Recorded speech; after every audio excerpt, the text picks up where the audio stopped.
You say to yourself, I would love to have this guy's body. Wow, look at how beautiful this man looks. Alright, man, no homo. What up, homies? It's the Tominator back with another one. So that's right, today we're going to be talking about aesthetics.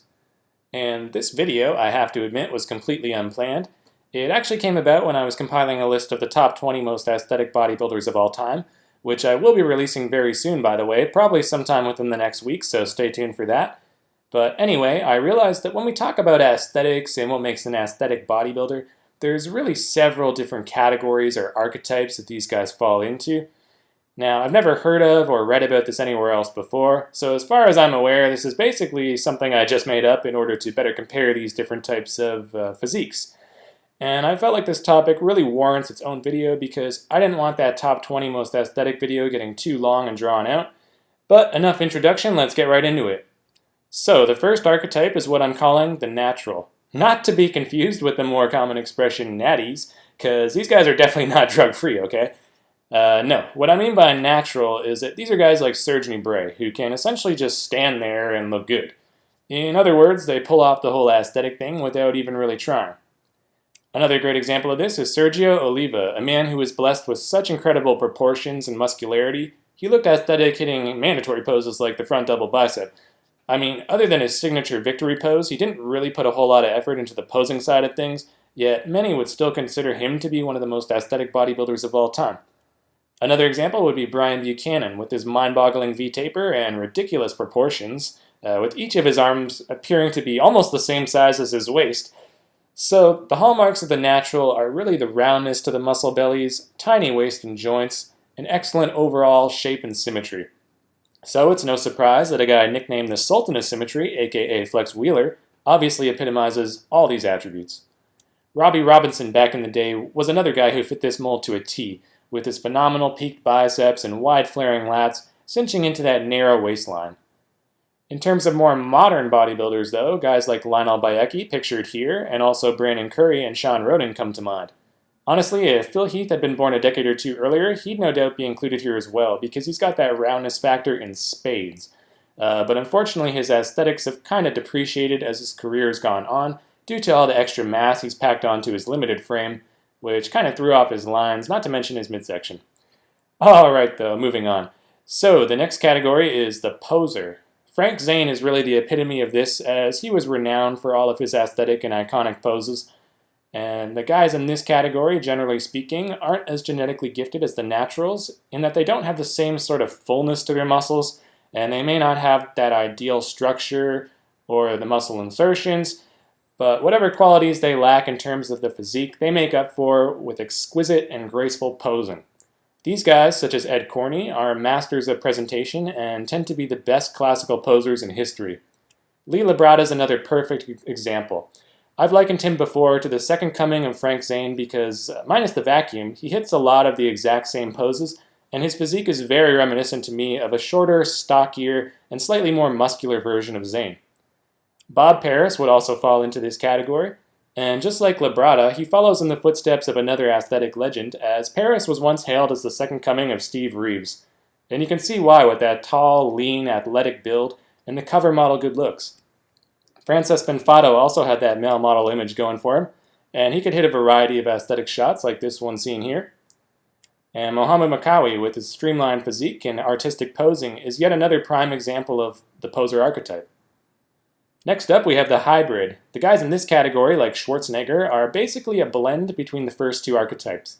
They can look good just standing relaxed on a beach or hitting mandatory poses, but also have a flair for the artistic, and don't slouch when it comes to putting together a well-choreographed posing routine. So Sean Ray is a great example of this, since he has all the genetic gifts of the natural with the shapely, well-balanced muscle, but can also pose extremely well. And I would put Kevin Levrone in this category as well, as the guy's got bellies for days, and the mass to boot, but can still pose with the best of them. Samir Banu fits here too, as the guy had world-renowned back development, but didn't shy away from hitting a bunch of non-traditional poses like the crucifix, and twisting back poses like this one.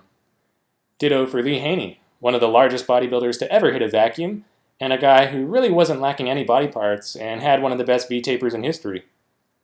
Vince Taylor is another guy who blends the best of both worlds in terms of round, shapely muscle mass and superb posing.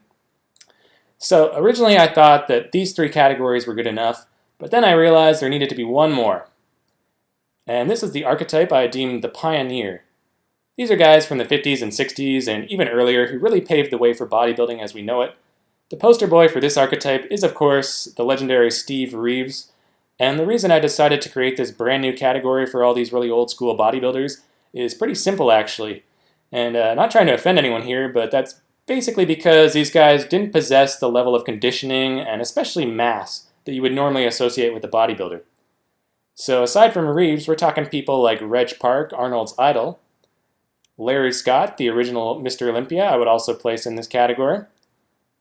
Same with guys like Freddie Ortiz and Bill Pearl. And this dude named Jim Hayslop, I believe it's pronounced, who basically looks like Steve Reeves' twin here in this pic.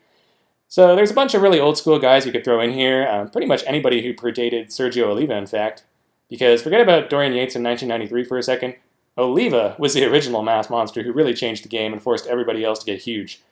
Because prior to him, most of these guys I would not hesitate to say were probably 100% juice-free. I mean, just looking at them, but I know also in Arnold's Encyclopedia of Bodybuilding, he mentions that around his time in the mid to late 60s was when weightlifters first started experimenting with steroids. And aside from that, they didn't have the knowledge that we do now regarding nutrition or effective training methods for hypertrophy and all that, so of course they were going to be smaller. Basically, the pioneers were more akin to the physique competitors today than true bodybuilders, at least in my opinion, which is why I placed them into their own category. Now, here we see Sadiq being compared to Zayn, who I technically put in the poser category, but you could also argue that he falls into the pioneer archetype as well. So there's some overlap here, but I'll speak more on that later. Anyway, the reason I felt this last category was useful is because it's really hard to compare a guy from back in the 50s like Steve Reeves to a more modern bodybuilder like Flex Wheeler and say who's more aesthetic. I mean, it's pretty much apples and oranges at that point.